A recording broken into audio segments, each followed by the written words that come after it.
Почитувани гледачи, продолжуваме разговорот со председателскиот кандидат, професорот Љубомир Фрчковски.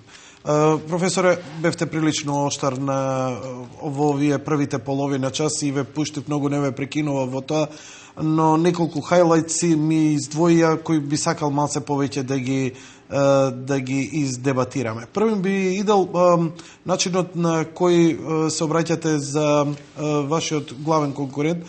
Тоа е господинот Иванов од ВМРО ДПМН.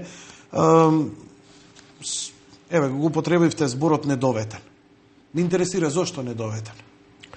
Па добро, Јанко, ти шо мислиш? Па ти го гледаш, не? Да седнеме да смениме местото. Ти го гледаш сега, човекот е избутан во целава работа, ни крив ни должен, поради желбата на неговиот шеф да биде и председател, и премиер, и министер, и градоначелник на Скопје, све.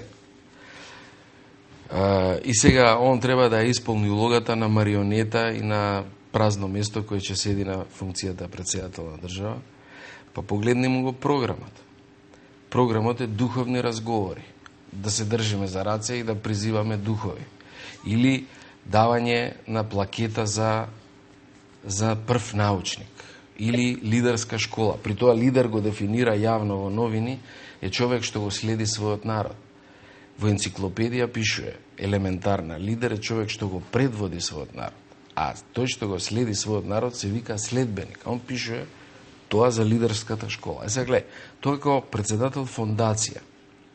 Они му дале празен лист хартија и му рекле, види Джоле, земи фломастеру боја, цртај овде на оваа маса и не се меше вамо кај што работиме озбилни луѓе, да ме држава ја прават. Тоа му направиле со програмот. И сега ти како да го третираш тоа? Тоа се однесува, ќе биде утре председател на држава, ние сме имале лидери, утре се расправаме со грци, со не знам со кого, со бугари. Сега немаш ти човек кој не знае, нема никакво искуство, не знае да збори. Бугарите викаат кибритлија, на трета реченица се пали. И се изгубува, гото, ни му бет ништо, гледам у студио дали има скриена камера, дали не зафркава човеков, кој ќе почнеме полемика збориме, се запалува. Не можеш така. И тоа е све према граѓаните дадено. Не е тоа сега персонален однос. Јас например, не го знаев него дека е таков. Иако јас го донесов на факултет, на некој начин порано се знаеме. Не знаев дека е. Кој ќе го ставиш на светло на ден човек, го гледаш, кој ќе го дувне ветер на јавност, ти гледаш дали може да издржи, дали материјал што може да издржи, да знае. Он почнува да збори за обединување. За кое обединување, човеч? Ти ни нудиш обединување у пораз на Македонија. У сиромаштија, у изолираност. Тоа ли обединување? Ние не се обединуваме за да ја поразиме Македонија. Ние се обединуваме само за победа на Македонија. Он не може тоа да го направи, он прифатил да биде марионет. Воштана фигура, едно од тие фигурите што ги прават у музеј се. Срамота е тоа. Не можеш така да дадеш, ти да мислиш дека све ќе ти пројде, зашто партијата имала висок рейтинг. Како така? Тоа е понижување кон сите нас. Сега, што нивната концепт, они виделе дека сгрешиле со него, виделе дека тој проблем прави, им руши рейтинг уште 10 од нивниот доле, и сега како да го протуркаат со количка до избори, како овие 4 дена да не го видиме, да го замрзнат и да го одмрзнат на 23-ти. Не може, срамота е према демократијата нашата. Ке си го изложиш човекот. Ама се ајкули ќе го раздрпале. Ќе го раздрпаат ако заслужува тоа да го направат. Пошто тој треба да биде да се носи, да врши функција председател. Не можеш ти така своите граѓани да ги понижуваш. И се објасни ми како. Ја немам личен однос кон него никаков. Мислам, ни сум го нападнал во спот, ниту сум рекол нешто, ги оставиш колумните што сум пишувал, тоа е друга фаза. Овде, во оваа кампања, не сум водел кампања кон него негативна, во смисла да лично го навредувам или го маловажувам или на било кој начин. Единствена црна кампања која се води во овие избори е од ВМРО ДПМН кон мене. Ги гледате спотовите. Добро, сега се префрламе на... Тоа е друга тема. Тоа е друга тема, посебно би разговарал. Значи, сметате дека господинот Иванов едноставно не е капацитет да биде председател на држава? Не, ВМРО-вците имаат... А гледам, имате по-позитивно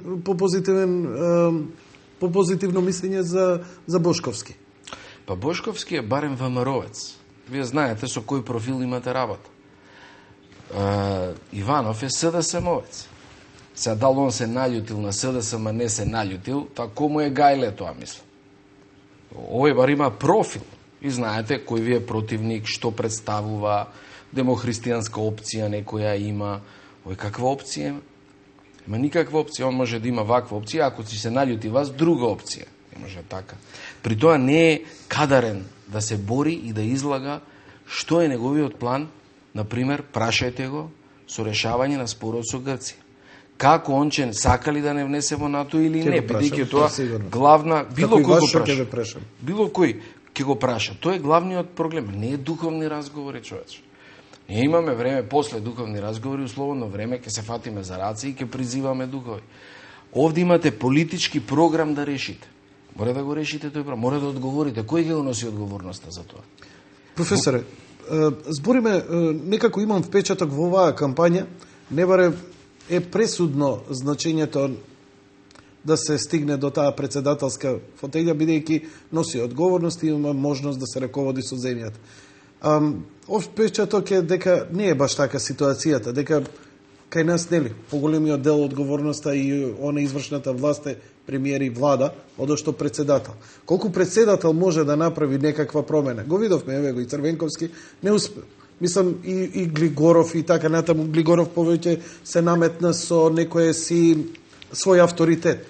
Трајковски, кога ми зборите вака за Иванов, јас се сеќам, само мене ме подсетува со какви омаловужувања застана на власт господинот Трајковски. Вие му бевте еден од советниците, ако не се лажам. Па на крај, дури откако го изгубивме човекот, свативме каква величина сме имале. Некај Трајковски, може би непознавањето од почеток беше хендикеп, меѓутоа Борис имаше друг бекграунд сосема. И желбата на Иванов да се залепи за него, и да ја фалсификува дури својата кариера, кажувајќи дека бил советник, е всушност немање достоинство во таа област. Борис влезе директно со сите омаловажувања, јас знам како се однесува и неговата партија и опозицијата кон него. Меѓутоа, он имаше голем број на пријатели меѓународни.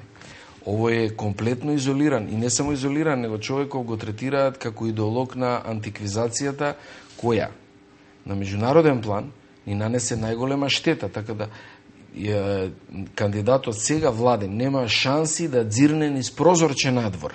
Тоа е проблемот со него. Обратно, Борис имаше цела мрежа лични пријателства со американците, норвежаните, овие линии по неговата религиозна линија која ги вклучи во корис на Република Македонија. Сосема неочекувано богатство или инпут беше тоа. Неочекува, не можете однатре да видите кај се случи. Јас се сеќавам дека со Буш во Њујорк, јас останав надвор, они влегоа во сала и ме викнаа после тоа мене, они се држаа за раце, знаеш, лични релации се тоа и некоја молитва прави.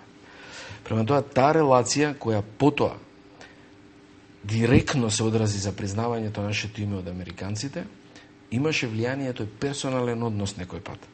Таа линија кај Борис беше многу значена и беше важна за ова. Не тоа дал он се расправал дома или бил вака или онака храбар да се судри со некои политички против. Тоа беше важно. Овдека тоа го нема и врската е сосема изнасилена. ВМРО-вска